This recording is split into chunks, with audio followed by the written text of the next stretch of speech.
सविस्तरपणे आपण घडामोडी बघूयात। बातमी कोल्हापुरातून आहे। कोल्हापुरामध्ये नाना पाटेकर यांनी राज्यातील सध्याच्या राजकीय घडामोडींवर भाष्य केलं। पूर्वीचे अजितदादा आणि आत्ताचे अजितदादा यामध्ये खूप बदल झाला असल्याचं नाना पाटेकर म्हणाले। बोलताना देखील ते काळजी घेऊन बोलतात तर झाडतातही योग्य शब्दात, असं मिश्किल वक्तव्य त्यांनी केलंय। दुसरीकडे हसन मुश्रीफांबद्दलही त्यांनी खास नानांच्या शैलीत भाष्य केलंय। मुश्रीफ इतके गोंडस आहेत की मर्फीच्या जाहिरातीमधील मुलगा हा मुश्रीफच होते असं नाना म्हणाले। यावेळी उपस्थितांमध्ये एकच हशा पिकला। खरंच मला इतकं योग्य वाटतं, वर चेहरा इतका गोजीरवाणा आहे, मला खरं किती छान मल्हार बघ, इतका गोजीरवाणा चेहरा आहे। तुम्हाला पूर्वी मर्फी रेडिओ माहितीये का, त्याची जाहिरात होती, तिथे ते मूल होतं, ते असं बोट ठेवलेलं, मुश्रीफांनी मॉडेलिंग केलेलं आहे त्याला। खरं सांगतो, हे त्यांनी मला आत्ता मगाशी सांगितलं, हळूच कानामध्ये मगाशी बोलत होतं तर तेच सांगितलं त्यांनी, मर्फीचं मॉडेलिंग यांनी केलेलं आहे बरं। हो, तर मस्करी नाही। अजितदादा असते तर फार जास्त मजा आली असते। त्यांची एक बोलण्याची राटणी आहे, ज्या पद्धतीनं आता परामर्श घेतात एखाद्या गोष्टीचा, एखाद्या गोष्टीबद्दल ते भाष्य करतात। आता पूर्वीचे दादा आणि आताचे दादा यांच्यामध्ये जमीन आसमानाचा फरक झालाय बरं का। दादा आता ज्यावेळी बोलतात त्यावेळी प्रत्येक शब्द विचार करून अगदी कसा वापरायचा, कसं बोलायचं, समोरच्याला कसं झाडायचं, आणि ते शांतपणे कुठलाही त्रागा न करता। तर मला असं वाटतं की ही फार मोठी अचीवमेंट आहे दादांच्या आयुष्यातली। आणि काम सकाळी उठल्यापासून ते रात्री झोपेपर्यंत, पण सकाळीच होते। आणि सकाळी म्हणजे सकाळी 5:30ला 5ला उठून या माणसाचं काम जे सुरू होतं त्याबद्दल धन्यवाद। धुळ्यातला अवैध सावकार राजेंद्र बंब याचा सामाजिक कार्याबद्दल राज्यपालांच्या हस्ते सत्कार करण्यात आला होता। सामाजिक कार्याबद्दल सत्कार झालेल्या राजेंद्र बंबचा अवैध सावकारीचा धंदा होता। त्याने अनेकांची फसवणूक करून मोठ्या प्रमाणात माया गोळा केली। तब्बल 10 कोटींची रोकड, मोठ्या प्रमाणात सोनं आणि घरातून बँकेच्या लॉकरमधून सगळं घबाड जप्त करण्यात आलंय। 600 जणांची त्याने फसवणूक केली असा आरोप त्याच्यावर आहे। राज्यपालांच्या हस्ते ज्याचा सत्कार झाला आणि तोही सामाजिक कार्याबद्दल सत्कार झाला, त्याच्याच घरात कोट्यवधीचं घबाड सापडलंय। सावकार राजेंद्र बंब याच्या घरातून बँकेच्या लॉकरमधून दररोज नवनवं घबाड समोर येत आहे। सोन्या चांदीसह कित्येक मालमत्तांची कागदपत्रे त्यांच्या हाती लागलेली आहेत। न्यूज 18 लोकमतचा याविषयीचाच एक स्पेशल रिपोर्ट।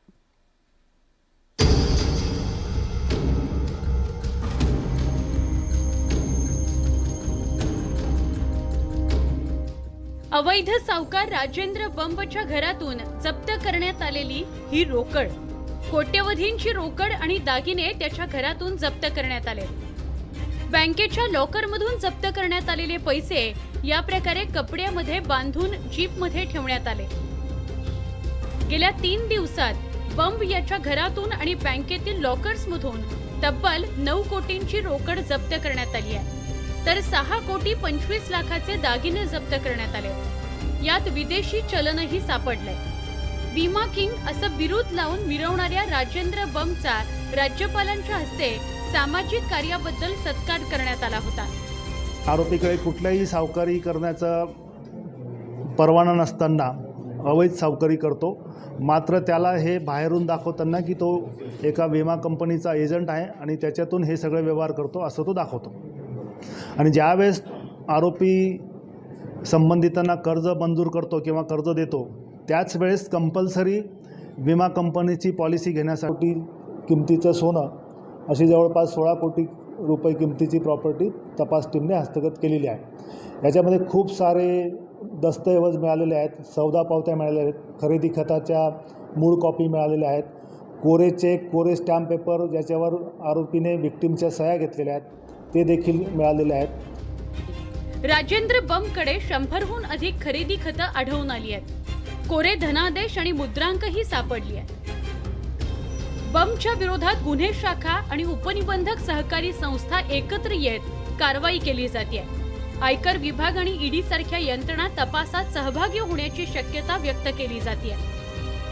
आता जो गुन्हा दाखल झाला आहे बंब यांच्यावर, त्यांच्याकडे असं कोणत्याही प्रकारचं लायसन आमच्या खात्याने इश्यू केलेलं नव्हतं, त्यामुळे तो संपूर्ण प्रकार जो आहे तो अवैध सावकारी या प्रकारात आहे. आता यांच्याकडे कोणत्याही प्रकारचं सावकारी लायसन आम्ही इश्यू केलेलं नसल्यामुळे ते जे दप्तर आम्हाला मिळालेले, दस्तऐवज मिळालेले, संशयित दस्तऐवज, राजेंद्र बमकडे सापडत असलेली मालमत्ता हिमनगाचं टोक असल्याची चर्चा शहरात सुरू आहे. त्यामुळे सगळी संपत्ती शोधण्याचं आव्हान तपास यंत्रणांसमोर निर्माण झालंय. दीपक बोरसेसह bureau report, news 18 Lokmat. Jalna जिल्ह्यात सध्या संगीत खुर्चीचा खेळ रंगलाय. अवघ्या 1.5 महिन्यामध्ये जिल्ह्यानं तब्बल 4 पोलीस अधीक्षक बघितलेत. जिल्ह्यात गुन्हेगारी वाढत असल्यानं खुर्चीवर टिकून राहणाऱ्या पोलीस अधीक्षकांची गरज निर्माण झाली आहे. मराठवाड्यातील मोठी बाजारपेठ असलेल्या जालन्यात पोलीस अधीक्षक जास्त दिवस टिकत नाही. सध्या जालन्याच्या पोलीस अधीक्षक पदाचा प्रभारी पदभार आर. रागासुधा यांच्याकडे सुपूर्द करण्यात आलाय. रेल्वे राज्यमंत्री रावसाहेब दानवे पाटील, आरोग्य मंत्री राजेश टोपे यांच्या जिल्ह्यात पोलीस अधीक्षकाची संगीत खुर्ची पाहायला मिळते. तत्कालीन पोलीस अधीक्षक विनायक देशमुख यांची 20 एप्रिल रोजी बदली झाली. त्यानंतर अप्पर पोलीस अधीक्षक विक्रांत देशमुख यांच्याकडे 10 दिवस कार्यभार होता. तर अमरावतीचे SRPFचे समादेशक हर्ष पोद्दार यांच्याकडे जवळपास 17 दिवस प्रभारी पदभार होता. राज्याच्या पोलीस महासंचालकांनी तिसऱ्यांदा पोद्दार यांना प्रभारी पोलीस अधीक्षक पदासाठी पुढील मुदतवाढ दिली होती. मात्र मुदतवाढ देऊन 2 दिवसाचा कालावधीही उलटला नाही. तोच प्रभारी पोलीस अधीक्षक हर्ष पोद्दार हे जालना इथल्या राज्य राखीव पोलीस दलाच्या समादेशक आर. रागासुधा यांच्याकडे पदभार सोपवून अमरावतीला रवाना झाले. 17 मे पासून रागासुधा प्रभारी पोलीस अधीक्षक म्हणून कार्य करतायत. मात्र नवीन पोलीस अधीक्षक पदाचा तिढा कधी सुटणार असा प्रश्न या निमित्ताने उपस्थित झालाय. विजय कमळे पाटील सह bureau report, news 18 Lokmat, Jalna. Rashtrawadi काँग्रेसचे आमदार रोहित पवार यांच्या संदर्भातील प्रश्नावर बोलताना आपल्याला आमदार झाल्यानंतर नामदार व्हायला 5 वर्ष थांबायला लागलं होतं असं उत्तर पुण्यामध्ये शरद पवार राष्ट्रवादी काँग्रेसचे सर्वेसर्वा यांनी दिलं. आमदार रोहित पवार हे नामदार होणार का, असा सरळ प्रश्न आहे. मी एवढंच सांगतो, मी 1967 साली विधानसभेत गेलो आणि मला आमदाराचा नामदार व्हायला 5 वर्ष थांबावं लागलं होतं. दरम्यान शरद पवारांनी दिलेल्या उत्तरावर रोहित पवार यांना विचारलं असता ते काय म्हणाले तेही बघूयात. शरद पवार यांनी त्यांच्या मुलाखतीच्या दरम्यान रोहित पवार कधी नामदार होतील या प्रश्नाला उत्तर देताना असं म्हटलं की मी आमदार झाल्यानंतर 5 वर्ष लागली होती नामदार व्हायला. रोहित पवार आपल्या सोबत आहेत. तुमचे मंत्री व्हायचे संकेत जे आहेत ते पवार साहेबांनी दिलेत. प्रश्न जेव्हा विचारला होता, तुमची पहिली प्रतिक्रिया? कार्यकर्त्यांनी विचारलेला प्रश्न आणि त्याला पवार साहेबांनी त्यांच्या अनुभवातून दिलेलं उत्तर आहे. मला तर तुम्ही विचारलं पद आणि ह्या सगळ्या गोष्टी नंतर येतात. आज ज्यासाठी मी आमदार झालो आहे, माझ्या मतदारसंघातले प्रश्न ते मी मार्गी लावण्याचा प्रयत्न करतो आहे. आणि हा जो आमचा परिवार आहे, अख्खा महाराष्ट्रातला युवा वर्ग, त्यांचे जे प्रश्न आहेत ते विधानसभेमधून आत्ता तरी मार्गी लावण्यासाठी त्या ठिकाणी मी प्रयत्न करतो आहे. आणि पूर्वी अजून ताकद त्यासाठी मिळाली तर नक्कीच अजून जास्त ताकदीने त्या ठिकाणी या युवा वर्गासाठी मी काम करेन. बरं, तुम्हाला मंत्री व्हायला आवडेल का? कुठलं खातं किंवा काय तुमची आवड काय विशेष? माझी आवड लोकांची सेवा आहे. लोकांची सेवा ज्या ज्या खात्यातून त्या ठिकाणी मला करता येईल ती मी करेलच. पण पद हे माझ्या डोक्यामध्ये नाही. आमदार हे खूप मोठं पद आहे आत्ता तरी, आणि त्या माध्यमातून जेवढं जास्त मी करता येईल तेवढं मी करण्याचा प्रयत्न आत्तापर्यंत करत आलो आहे. तुम्ही बारीक हसताय, तुम्हालाही आनंद आहे. पवार साहेबांनी जाहीर या अशा रीतीनं प्रतिक्रिया दिल्यामुळं तुमच्या मंत्रिपदाचा मार्ग मोकळा झाला. गेले कित्येक दिवस सातत्याने ही चर्चा होती. एका बाजूने टीकाही होती की पवार कुटुंबातलेच आहेत, त्याच्यामुळं त्यांना लगेच मंत्रिपद मिळू शकेल. मात्र तुमच्या बाबतीत ते काही झालं नाही. आता तसे संकेत पवार साहेबांनी दिलेत. थोड्याशा गुदगुल्या होतात का मनात, असं काही झालं नाही? कसं असतं की मित्र हे सगळीकडे असतात आणि तुमच्यासारखे मित्र हे मीडियामध्ये आहेत. आणि सातत्याने तोच प्रश्न 3दा विचारल्यामुळे माझ्या गालामध्ये छोटंसं हसू आलं. त्याच्या व्यतिरिक्त कुठलंही काही नाही त्या हास्याच्या मागे. शेवटी पद एक मोठी जबाबदारी असते आणि जेव्हा केव्हा ती जबाबदारी येईल, ज्या पद्धतीने आमदार या पदाला मी न्याय देण्याचा प्रयत्न करतो आहे. तिथंसुद्धा त्याच पद्धतीने जे कुठलं पद असेल त्याला न्याय देण्याचा प्रामाणिकपणे मी प्रयत्न करेन. तुम्ही वैयक्तिकरित्या कधी मागणी केली आहे का साहेबांकडे, मला मंत्रीपद द्या किंवा मला मंत्री करा आजोबा म्हणून किंवा कुटुंबीय म्हणून? माझा लोकांवर, कार्यकर्त्यांवर हा विश्वास आहे आणि त्याच्याचबरोबर जे नेते आहेत, जे निर्णय घेतात त्यांच्यावर विश्वास आहे. त्यामुळे जो योग्य वेळ असतो त्या योग्य वेळेस तो निर्णय ते लोक त्यावेळेस घेत असतात आणि ती वेळ जेव्हा आपल्यावर येईल पदाची तो नक्कीच त्याला न्याय देईल. तुम्ही मागणी केली आहे का कधी पण अशी खासगीत सुद्धा? नाही, मी या बाबतीत कधीही चर्चा केली नाही. फक्त आमदारकीची संधी त्या ठिकाणी मला द्यावी एवढी विनंती मी केली होती. त्या विनंतीला मान देऊन त्यांनी संधी दिली आणि लोकांनी मला आशीर्वाद देऊन मला आमदार केलं. ठीक आहे, धन्यवाद. रोहित पवार आपल्या सोबत होते आणि रोहित पवार यांना नामदार करण्यासाठी आणखी 5 वर्ष थांबावं लागेल अशी भूमिका जी आहे ती शरद पवार यांनी व्यक्त केली आहे. मी आमदार झालो त्यानंतर मला नामदार व्हायला 5 वर्ष लागली होती असं ते म्हणाले आणि त्यांनी संकेत दिले पुढच्या निवडणुकीनंतर किंवा 5 वर्ष थांबल्यानंतर रोहित पवार हे नामदार होतील म्हणजे मंत्री होतील आणि त्याचाही रोहित पवार यांनाही वैयक्तिक आनंद आहेच. आपण ते पाहिलं बारीक ते जे हसले या सगळ्यांना आनंदून जाणं हे तितकंच स्वाभाविक आहे. Video journalist Sachin Anchate sir, वैभव सोनवणे, न्यूज 18 लोकमत, पुणे. ईडीच्या कारवाया, भाजप, राष्ट्रीय स्वयंसेवक संघ, सध्याचं राजकारण अशा विविध विषयांवर राष्ट्रवादी काँग्रेसचे शरद पवार तसंच शिवसेनेचे खासदार संजय राऊत यांनी आज पुण्यामध्ये जोरदार फटकेबाजी केली. आपला रुपया सच्चा, मग दडपशाहीला घाबरण्याचं कारण नाही असं शरद पवार म्हणाले. तर संजय राऊत महाराष्ट्र कनेक्ट या कार्यक्रमात दिलखुलास बोलले. अजूनही खात्री वाटते महाराष्ट्रातला हा प्रयोग असाच चालू राहिला तर देशामध्ये सुद्धा बदल घडवण्याची ताकद आपल्या राज्यात. मगाशी मी कर्नल कमांडरला सांगत होतो महाराष्ट्र में आते जाते रहना, ये महाराष्ट्र ही देश को लीडरशिप और दिशा और परिवर्तन का एक आंधी खड़ी कर सकती है. महाराष्ट्रात ताकद खूप आहे. तुम्ही पाहिलं का गेल्या 2.5 वर्षामध्ये महाराष्ट्रावर इतकी राजकीय संकट विविध माध्यमातून निर्माण करण्याचा प्रयत्न झाला पण कोणी वाकलं किंवा झुकलं का?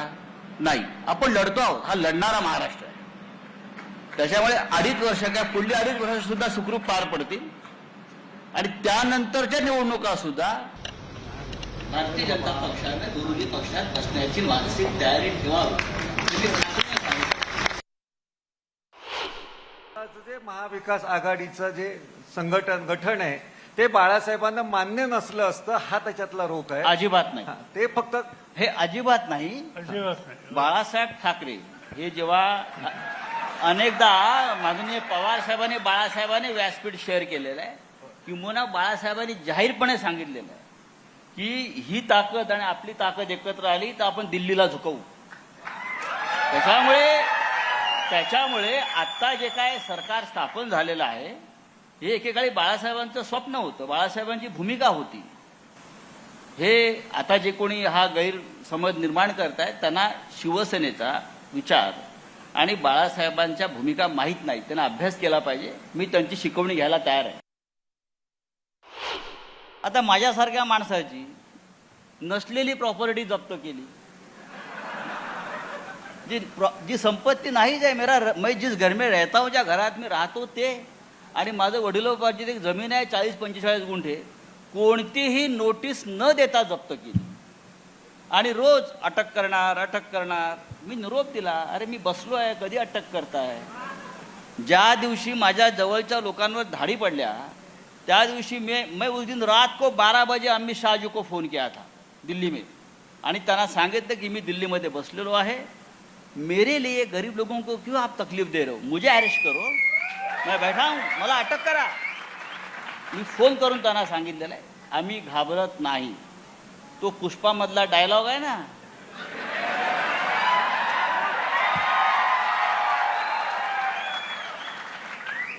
काय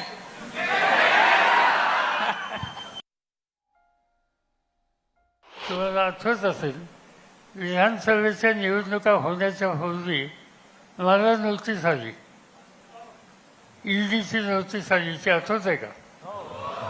आल्याच्या नंतर मी आमच्या सहकार्यांना सांगितलं की आज सकाळी आपल्याला ईडीच्या ऑफिसमध्ये जायचं आणि ईडीच्या ऑफिसमध्ये येतो म्हणून फोन केला तर धावून धावून ईडीचे अधिकारी यायला लागले हात जोडून, येऊ नका येऊ नका येऊ नका.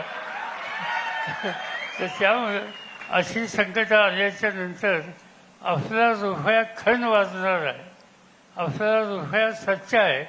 त्यामुळं असल्या दडपशाहीला घाबरायचं नाही. तुम्ही फलोद्यानावरती इतकं काम करून रिसर्च करून साहेब तुम्हाला असा कुठला आंबा सापडलाय का की ज्याच्यामुळे मुलं होतात काय? तो हे इतकं म्हणजे गणपती दूध प्यायल्यासारखा प्रसार त्याचा होतो. ह्या मीडियाच्या या अधपतनाबद्दल तुम्ही काय म्हणताय? गणपती दूध पितो त्याच्या अंगामुळं काय होतं, माझं अगदी स्वच्छ मत आहे. कोणीही त्याला कवडीची किंमत देत नाही, कुणी त्याला महत्त्व देत नाही. या खोलचट कल्पना आहेत, हे सगळी नवी पिढी जाणून. महाराष्ट्र विज्ञानवादी आणि हे जे काय आंबा पुराण होतं ते पुराण पुरुष आहेत कुठे सध्या? लोक नाही स्वीकारत, आंबेवाले गेले. राज्यसभा निवडणुकीच्या तोंडावर राजकीय वातावरण तापलेलं असतानाचा धनंजय मुंडे यांनी पॉलिटिकल बॉम्ब टाकलाय. पुढचा मुख्यमंत्री आमचाच असणार असं वक्तव्य धनंजय मुंडेंनी करत खळबळ उडवून दिली आहे. सुप्रिया सुळेंनी आधीच राष्ट्रवादी काँग्रेसच्या मुख्यमंत्र्यांसाठी नवस केलेला आहे. 2024 मध्ये राज्यात कोणत्या पक्षाचा मुख्यमंत्री असेल याविषयी राष्ट्रवादी काँग्रेसकडून भाष्य करण्यात आलेलं आहे. पुढचा मुख्यमंत्री आमचाच असणार असं वक्तव्य धनंजय मुंडेंनी केलं. प्रश्नाला की सामाजिक न्याय आणि विशेष सहाय्य विभागाचं मंत्रीपद द्यायचं कुणाला, जे कोणी मुख्यमंत्री असतील आपलेच असतील. राज्यातील महाविकास आघाडी सरकारचं सारथ्य मुख्यमंत्री उद्धव ठाकरे यांच्या हाती आहे. मात्र आता हे सारथ्य राष्ट्रवादी काँग्रेसला करायचं आहे. बॅकसीटवर असलेली राष्ट्रवादी काँग्रेस अब की बार सत्तेचं स्टेअरिंग त्यांच्या हाती घेणार असल्याचं धनंजय मुंडेंनी सुतोवाच केलंय. 5 वर्ष महाराष्ट्राच्या मायबाप जनतेच्या प्रश्नावरती कितीही मजबूत कितीही वजनदार सरकार असलं तरी त्याला गदागदा हलवायचं काम विरोधी पक्ष नेता म्हणून करून आले. आणि आज शब्द देतोय सामाजिक न्याय आणि विशेष सहाय्य विभागाचा मंत्री म्हणून की येणाऱ्या काळात उद्या जर प्रश्न आला की सामाजिक न्याय आणि विशेष सहाय्य विभागाचं मंत्रीपद द्यायचं कुणाला, तर जे कोणी मुख्यमंत्री असतील आपलेच असतील. ते म्हणतील हे विभाग आपल्याशिवाय दुसऱ्या कुणाला नको, एवढी प्रतिष्ठा प्राप्त करून द्यायचं काम येणाऱ्या काळात मी करून दाखवील. धनंजय मुंडेंनी पुढच्या मुख्यमंत्र्यांविषयी वक्तव्य करण्याच्या आधीच सुप्रिया सुळेंनी नवसही केलाय. काही दिवसांपूर्वी त्यांनी तुळजाभवानी देवीचं दर्शन घेतलं होतं. त्यावेळेला आगामी काळात राष्ट्रवादीचा मुख्यमंत्री होऊ दे, संपूर्ण पक्ष घेऊन दर्शनाला येईन असं साकडं त्यांनी देवीला घातलं होतं. कार्यकर्त्यांची इच्छा आहे की महिला मुख्यमंत्री मिळावी,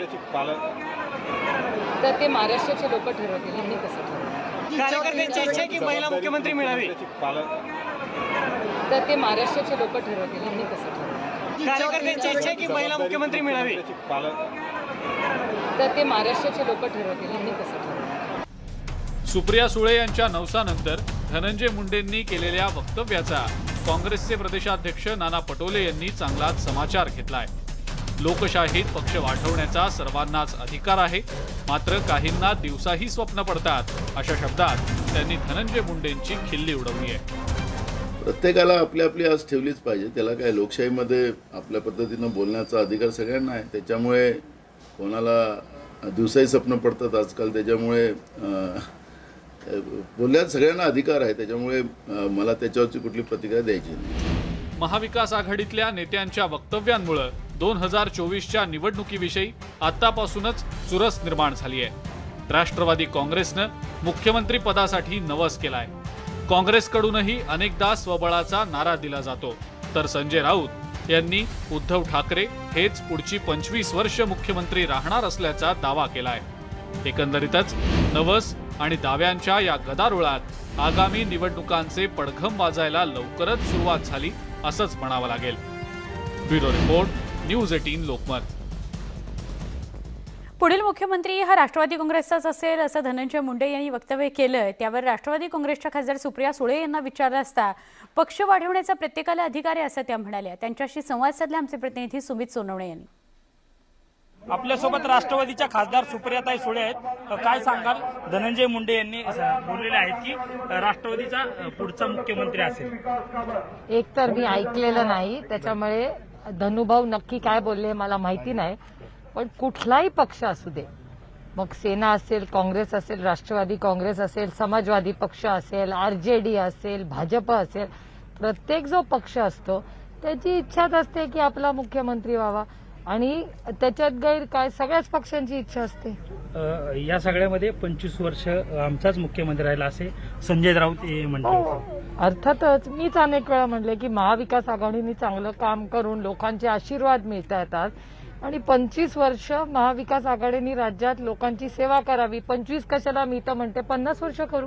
camera person Wajid Bagwan Sumit Sonawane, news 18 Lokmat, Pune.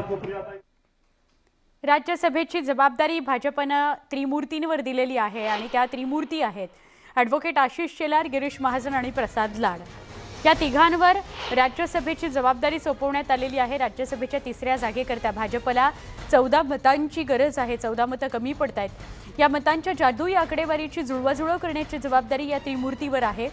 Ashish Shelar, Girish Mahajan आणि प्रसाद लाड यांच्या समोर लक्ष आहे ती 14 मतं भाजपच्या 3ऱ्या जागेसाठी मिळवून आणणं।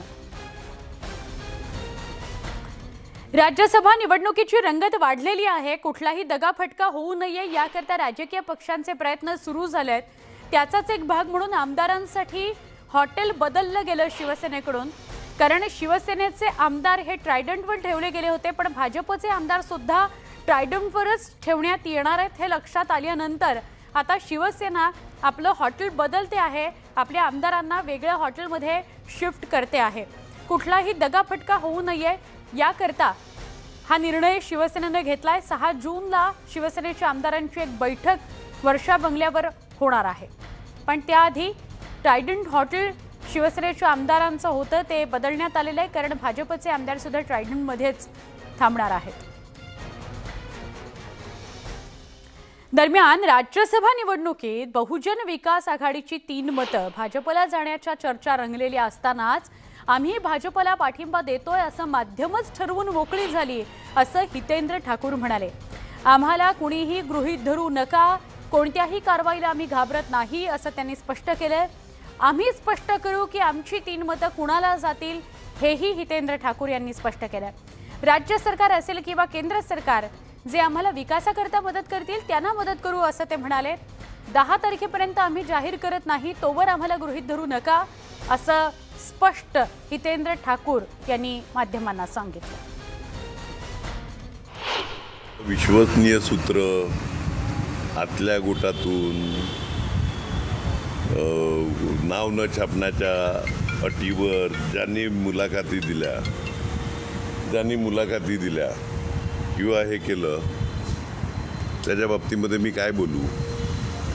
आता तुम्ही ठरवलं आहे का आमचा पाठिंबा अमुक पक्षाला आहे। माझा पाठिंबा किंवा आमच्या पक्षाच्या 3 आमदारांचा मी माझ्या वरिष्ठ कार्यकर्ते आमदार बसून ठरवीन। जे आम्हाला निवडून देतात मेहनत करतात निवडून आणण्याकरता अशा कार्यकर्त्यांबरोबर चर्चा करून कोणाला मतं आहेत ते माईकच्या समोर येऊन डिक्लेअर करील। तोपर्यंत माझी मतं कोणीही गृहीत धरू नये। धनंजय महाडिक यांची भेटही झालेली आहे। 10 तारखेला कोणाबरोबर मी इतकं सांगू शकतो की सरकार महाविकास आघाडीचं स्थापन करताना आमच्या 170 बहुमतात राज्यसभा निवडणुकीमध्ये तुम्हाला साधारण 4ही उमेदवारांनी हाच आकडा पाहिला। बहुजन विकास आघाडी हा विषय वेगळा आहे, कोण कोणाला भेटलाय आणि काय करतंय हा आता चर्चेचा विषय आहे। राज्यसभा निवडणुकांविषयी चर्चा सुरू झाल्यापासून घोडेबाजार घोडेबाजार घोडेबाजार हा शब्द आपण अनेकदा ऐकतोय. चंद्रपूरचे अपक्ष आमदार किशोर जोरगेवार यांनी याच शब्दावर प्रचंड नाराजी व्यक्त केलेली आहे. हा शब्द शिवसेनेच्या नेत्यांकडून वारंवार वापरला जातोय. अपक्ष आमदारांना त्यामुळे वेगळा विचार करावा लागेल असं जोरगेवार म्हणाले. त्यांनी तसा इशाराच दिलाय.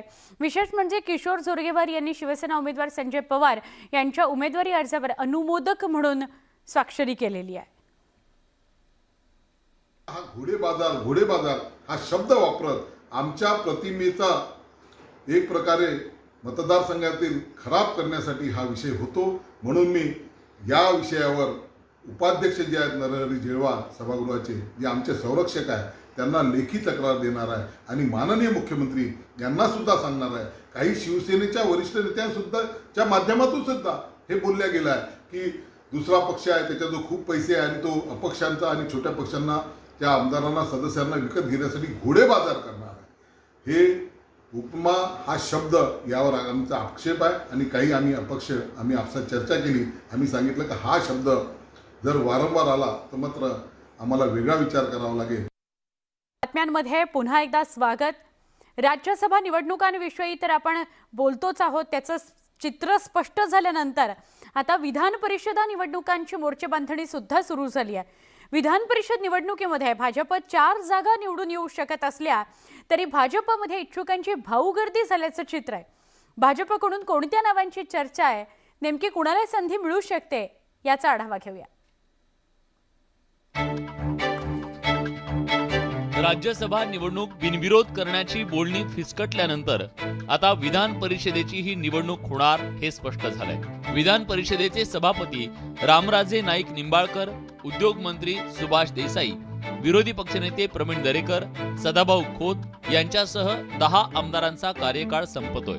त्या 10 जागांसाठी 20 जून रोजी निवडणूक होणार असल्यानं सर्वच पक्षांकडून आता उमेदवारांच्या निश्चितीची प्रक्रिया सुरू झाली आहे. या निवडणुकीत महाविकास आघाडीचे 5 आमदार निवडून येऊ शकतात, ज्यात शिवसेना आणि राष्ट्रवादीचेही प्रत्येकी 2 आमदार असतील, तर काँग्रेसचा 1 आमदार संख्याबळानुसार विजयी होऊ शकतो. भाजपच्या संख्याबळानुसार 4 आमदार त्यांचे सहज निवडून येऊ शकतात. विधान परिषद निवडणुकीमध्ये भाजपाच्या 10 पैकी 4 जागा या बिनविरोध होऊ शकतात. मात्र 5वी देखील जागा भाजपा लढवण्याच्या मनस्थितीमध्ये असल्याचं आपल्याला पाहायला मिळतं आहे आणि यामुळेच आता 7 नावं चर्चेत आलेली आहे. विरोधी पक्षनेते प्रवीण दरेकर आणि आमदार प्रसाद लाड यांना पुन्हा संधी मिळणार हे जवळपास निश्चित आहे. तर उर्वरित 2 जागांसाठी माजी मंत्री राम शिंदे, महिला चेहरा म्हणून माजी मंत्री पंकजा मुंडे, राष्ट्रवादीतून भाजपमध्ये आलेल्या चित्रा वाघ, उत्तर भारतीय चेहरा म्हणून कृपाशंकर सिंग, तर संघटनेचं काम करणाऱ्या श्रीकांत भारतीय यांचं नावही चर्चेत आहे. खरं तर भाजपकडून चर्चेत आलेल्या 7ही नेत्यांचं वेगळं महत्व आहे. सद्यस्थितीत भाजपमध्ये ओबीसी आरक्षण प्रश्नी सरकारला अडचणीत आणण्यासाठी पंकजा मुंडेंचा विचार होऊ शकतो. महिला आणि त्यातही ओबीसी चेहरा असल्यानं पंकजा यांना संधी दिली जाऊ शकते.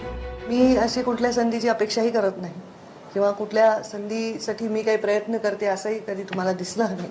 माझा तो स्वभाव नाही. संधी मिळावी यासाठी राजकारणात वाट पाहणाऱ्यांमध्ये निश्चितच माझा नंबर नाही आहे. जे मिळतं त्याचं संधी करून दाखवते, संधीचं सोनं करून दाखवणं हे माझं काम आहे, हे माझे संस्कार आहेत. म्हणजे साहेबांनी पण जे पद भूषवलं त्या पदाला साहेबांनी मोठ्या म्हणजे उच्च अजून नेलं, त्याच्यापेक्षा तर हे महत्त्वाचं आहे. म्हणजे चिंधीचं सोनं करावं हे संस्कार माझे आहेत. त्यामुळे त्या संधीला वाट बघतोय रांगेत ही प्रवृत्ती माझी आहे. दुसरीकडे कर्जत जामखेडमधून विजयी झालेल्या रोहित पवारांविरोधात लढण्यासाठी राम शिंदेंना रसद पुरवायची असेल तर त्यांना विधान परिषदेवर घेणं गरजेचं आहे. त्याचवेळी विधान परिषदेत भाजपचा आक्रमक महिला चेहरा म्हणून चित्रा वाघ यांना संधी मिळू शकते. चित्रा वाघ गेल्या 2 वर्षांपासून महाविकास आघाडी विरोधात सातत्यानं भूमिका मांडतायत. 3 पक्षांच्या सरकारवर टीकेची त्या एकही संधी सोडत नाहीयेत. मुंबई महापालिका निवडणुकीत उत्तर भारतीय मतं वळवण्यासाठी काँग्रेसमधून भाजपमध्ये आलेल्या कृपाशंकर सिंग यांचाही भाजप विचार करू शकतं. कृपाशंकर सिंग माजी मंत्री राहिल्यानं त्यांच्या माध्यमातून महापालिकेत शिवसेनेवर वरचढ ठरण्याचा भाजपचा डाव आहे. भाजपच्या सुरक्षित अशा 4 जागा असल्या तरी भाजप 5वी जागा सुद्धा लढण्याची शक्यता आहे. अशा परिस्थितीत या 7 नावांपैकी कोणाला संधी मिळणार आणि कोणाला डच्चू हे लवकरच स्पष्ट होणार आहे. आता 20 जूनला होणाऱ्या विधान परिषदेच्या निवडणुकीसाठी नेमकं कोण बाजी मारते, कुणाला लॉटरी लागते, याकडे संपूर्ण महाराष्ट्राचं लक्ष लागलेलं आहे. व्हिडिओ जर्नलिस्ट रमेश भट सह मी तुषार, रूपनगर, न्यूज 18 लोकमत, मुंबई. सुशीलकुमार शिंदेंवर उपमुख्यमंत्री अजित पवारांनी केलेल्या अप्रत्यक्ष टीकेला प्रणिती शिंदेंनी उत्तर दिलं. अजितदादा काय म्हणाले मला माहीत नाही, पण सुशीलकुमार शिंदेंनी सोलापूरकर वासियांसाठी काय केलंय हे सोलापूरकरांना नक्की माहिती आहे, असं प्रणिती शिंदे म्हणाल्या. उजनीची पाईपलाईन सुशीलकुमार शिंदेंनी आणली आणि त्यातूनच येणारे 200 वर्ष सुद्धा सोलापूरकरांना पाणी मिळणार आहे, असं त्या म्हणाल्या. ज्या जिल्ह्यामध्ये मुख्यमंत्री पद मिळालं, ज्या जिल्ह्याला उपमुख्यमंत्री पद मिळालं, त्या जिल्ह्याच्या महत्वाच्या ठिकाणच्या शहराला पिण्याच्या पाण्याची काय अवस्था आहे. आता ह्याही गोष्टी तिथे शिक्के मारायला आम्ही नव्हतो आलो, तुम्हीच लोक निवडून देता. ह्याही बाबतीतला विचार त्या ठिकाणी केला पाहिजे. मला टीकाशिक्टी करायची नाही, मला हे बोलायचंही नव्हतं, पण मुळे दादा काय म्हणाले एक्झॅक्टली माहीत नाही आहे, पण सोलापूरकरांना ठाऊक आहे की उजनीपासून जी पाईपलाईन आहे ती आदरणीय शिंदे साहेबांनी चालली आहे. त्याच्यावरच येणाऱ्या 200 वर्ष आपण पाणी पिणार आहोत. मागच्या 8 वर्षात भाजपकडून एकही वीट दुसऱ्या पाईपलाईनची, दुहेरी पाईपलाईनची ज्याची प्रस्तावना आम्ही केलेली ती पण कमीत कमी होऊ शकली नाही. आज सोलापूरची शोकांतिका 8 दिवसाआड पाणी केवळ नियोजनाभावी मिळत आहे. आणि मला एवढं सांगायचं की लोकांना माहिती आहे की आपल्याला सोर्स नव्हता, तो सोर्स आपल्याला शिंदे साहेबांनी दिला. सोलापूरकर अनेक समस्यांनी त्रस्त आहेत. अनेक ठिकाणी तर आठवड्यातून एकदाच पाणी येतं. राजकीय पक्ष परस्परांवर याचं खापर फोडतायत. एकीकडे सोलापूरकर अनेक समस्यांनी त्रस्त असताना पालकमंत्र्यांना याचं स्वरसूतक नाही, असं चित्र आहे. सोलापूरचे पालकमंत्री दत्तात्रय भरणे यांच्या 54व्या वाढदिवसानिमित्तानं 54 किलोचा केक कापण्यात आला.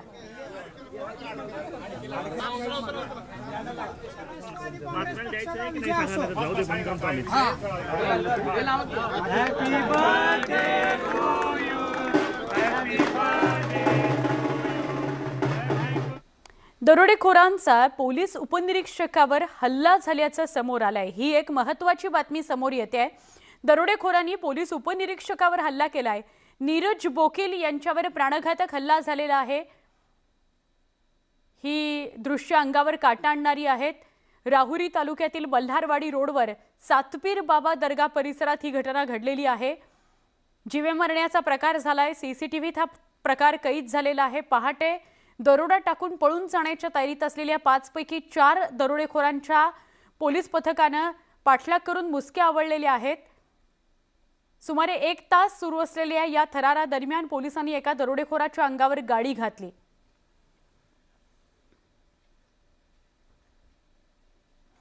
नाशिकच्या सावतानगर परिसरात एक तरुणी थेट दुचाकीसह एटीएम मध्ये घुसली. चुकून एक्सलेटर वाढवला, त्यामुळे तरुणी दुचाकीसह एटीएम मध्ये शिरली आणि खळबळच उडाली. सुदैवानं यात कोणतीही हानी तिला झालेली नाही, मात्र गाडीचं मोठं नुकसान झालेलं आहे.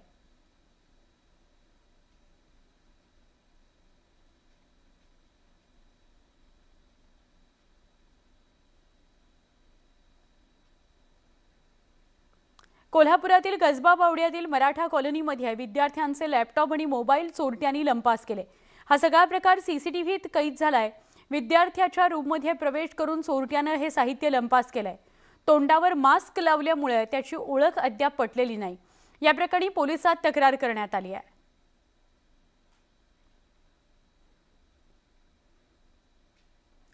भरधाव जाणाऱ्या कामाख्या एक्सप्रेसला रेल्वेचं काम करणाऱ्या जेसीबीचा कट लागला, अशी घटना घडली आहे. जळगावमधील परधाडे रेल्वे स्थानकाजवळ ही घटना घडली आहे. सुदैवानं या घटनेत जीवितहानी झालेली नाही, मात्र काही सेकंदांच्या या घटनेमुळे गाडीतील प्रवाशांच्या काळजाचा ठोका चुकला. कामाख्याहून मुंबईला जाणारी कामाख्या सुपरफास्ट एक्सप्रेस जळगाव स्थानकावरून शनिवारी सकाळी रवाना झाली. पाचोरा तालुक्यातील परधाडे रेल्वे स्थानकानजीक 3ऱ्या रेल्वे मार्गावर जेसीबीच्या साहाय्याने सिमेंटचे ब्लॉक्स ठेवण्याचं काम सुरू होतं. याचवेळी भरधाव वेगातील एक्सप्रेसच्या इंजिनच्या डाव्या भागावर जेसीबीचा पुढील भाग धडकला. इतका मोठा आवाज झाला की काही वेळ प्रवाशांमध्ये घबराटच निर्माण झाली. भरधाव एक्सप्रेसनं JCBला काही अंतरावर फरफटत नेलं. लोको पायलटने गाडी कंट्रोल करत थांबवली. सुदैवानं या दुर्घटनेत कुठलीही जीवितहानी झाली नाही. पुढचा मोठा अनर्थ टळला. कामाख्या एक्सप्रेसला घटनास्थळी सुमारे 1 तास खोळंबा झाला. JCB बाजूला केल्यानंतर धीम्या गतीनं पाचोरा रेल्वे स्थानकावर प्लॅटफॉर्म क्रमांक 1 वर लूप लाईनवर ही गाडी थांबवण्यात आली. भुसावळ इथून दुसऱ्या इंजिनला बोलवण्यात आलं. भुसावळहून इंजिन आलं. क्षतिग्रस्त झालेलं इंजिन बाजूला करण्यात आलं आणि मग कामाख्या एक्सप्रेस लोकमान्य टिळक टर्मिनसच्या दिशेनं रवाना झाली. या अपघातामुळे कामाख्या एक्सप्रेसमधील प्रवाशांना खूप वेळ थांबावंही लागलं आणि काही मिनिटं त्यांना कळेनासं सुद्धा झालं होतं. अपघात टळला त्यामुळे अनेकांनी सुटकेचा श्वास घेतला.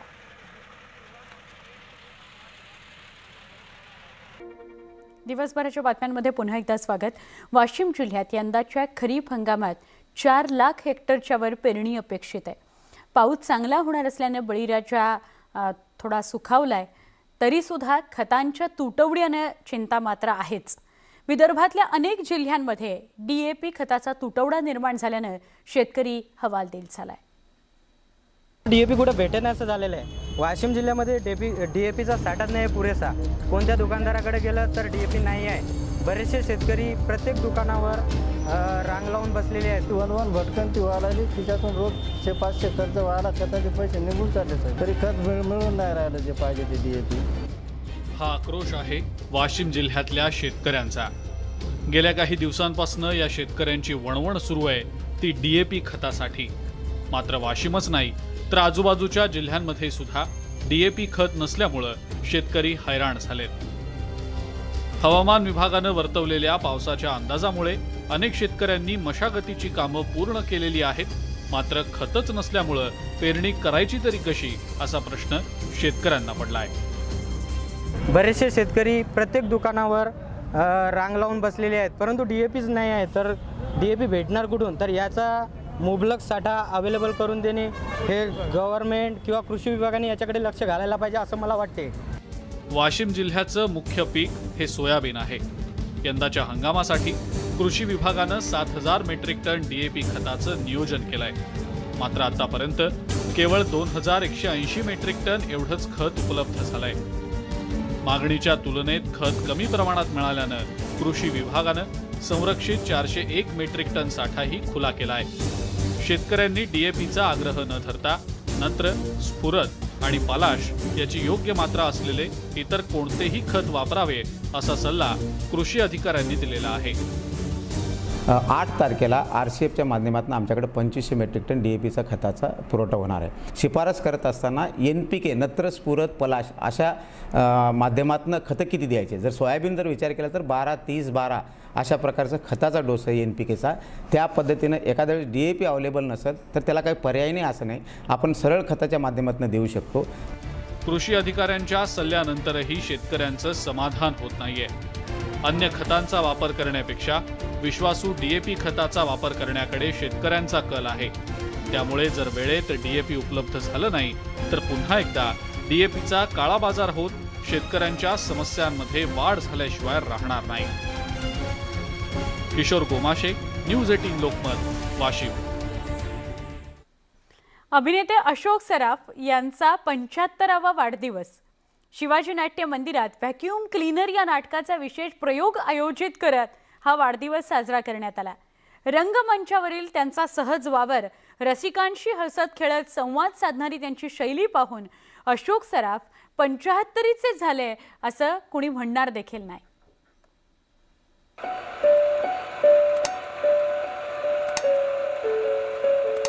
रंगभूमी, चित्रपट आणि दूरचित्रवाणी गेल्या 50 वर्षांपासून अशोक सराफ यांचा सुरू असलेला प्रवास एक प्रकारची आख्यायिकाच म्हणता येईल. मी फोन केला होता, आला नाही. तो आला नाही. 4 लाखा घातला पाहिजे त्यांच्या गांडीवर, त्याशिवाय नाही करणार बाबा. शिवाजी नाट्य मंदिरात अशोक सराफ, निर्मिती सावंत अभिनीत व्हॅक्यूम क्लीनर या नाटकाच्या विशेष प्रयोगातही अशोक सराफ यांच्या कामातली तडफ पाहायला मिळाली. ते शिवी नाहीये, तो एक अवयव आहे. नाटकाच्या मध्यंतरात अशोक सराफ यांचा विशेष सत्कार करण्यात आला. निवेदिता सराफ, निर्मिती सावंत, चिन्मय मांडलेकर यांच्यासह अभिनेते आणि तंत्रज्ञ रसिक प्रेक्षकांच्या साथीनं हा भावस्पर्शी कार्यक्रम रंगला. माझे सहकलाकार यातले माझे प्रोड्युसर्स या लोकांनी मला सतत कौतुकच करत मला त्यांनी मोठं केलेलं आहे. त्यामुळे मी नकळत इथपर्यंत पोहोचलो आहे. याच्यापर्यंत माझं याच्यात काय असेल असं मला वाटत नाही. पण मला सगळ्यात शेवटी आभार मानायचे आहेत ते तुम्हा लोकांचे. खरं म्हणजे तुम्ही लोक नसतात तर मी नसतोच. अशोक सराफ यांनी दिलेलं भावस्पर्शी उत्तर आणि त्यानंतर पत्रकारांसोबत साधलेला संवाद हा त्यांच्या सडेतोड स्वभावाला साजेसा असाच होता. बेळगाव सीमा प्रश्न, रंगभूमीचं बदलतं रूप आणि सिनेसृष्टीतल्या आठवणी अशा अनेक विषयांवर अशोक सराफ व्यक्त झाले. निश्चित माझ्या गावात मला सुटावं असं वाटणार, पण कसं सुटणार आहे मी सांगू शकत नाही. कारण मी करून काय होणार नाही त्याच्यात एवढं निश्चित. पण मला बेळगावबद्दल भयंकर प्रेम आहे. बेळगाव मी म्हणजे अख्ख्या सगळ्यात महाराष्ट्रामध्ये सगळ्यात जर विचार केला तर बेळगाव हे सगळ्यात एक समृद्ध शहर आहे असं मी म्हणेन. आणि ते माझं आहे आणि ते मला अतिशय आवडतं. पण तो तिढा कसा सोडवायचा हा त्यांचा भाग आहे. मला नाही त्यातलं काय कळत किंवा मी काय बोलू शकत नाही त्याच्याबद्दल. अशोक मामा, सम्राट अशोक या नावांनी लोकप्रिय असलेल्या अशोक सराफ यांना फिल्मफेअरसह अनेक पुरस्कारांनी गौरवण्यात आलंय. मात्र या दिग्गज अभिनेत्याला अजूनही पद्म पुरस्कारानं सन्मानित करण्यात आलेलं नसल्याची खंत व्यक्त करण्यात आली. मानबिंदू आहे मराठी रसिकांसाठी आणि अशा मोठ्या आणि महान मराठी कलाकाराला कुठल्या तरी राष्ट्रीय पुरस्कारानं, एस्पेशली पद्म पुरस्कारानं सन्मानित केलं जावं अशी तुमच्या माध्यमातून मीही इच्छा व्यक्त करतो किंबहुना मागणी करतो. कारण अनेक दशकं ब्लॅक अँड व्हाईट चित्रपटांपासून ते अगदी आत्तापर्यंत म्हणजे आजही 75वा वाढदिवस एक कलाकार संपूर्ण 3 तासाचा नाटकाचा प्रयोग करून साजरा करतो, ही गोष्टच फार विलक्षण आहे. गेली 5 दशकं रसिकांना हसवण्याचं काम करणाऱ्या अशोक सराफ यांनी विविध प्रकारच्या भूमिका साकारलेल्या आहेत. तुमच्या आयुष्यातला एखादा मूर्खपणा सांगू शकाल काय? हो, आता तुमच्या समोर इंटरव्ह्यू देतोय हा. नाईस. अभिनय आणि हजरजबाबीपणाच्या जोरावर वयाच्या 75रीतही अशोक सराफ रसिकांच्या मनावर राज्य करतायत.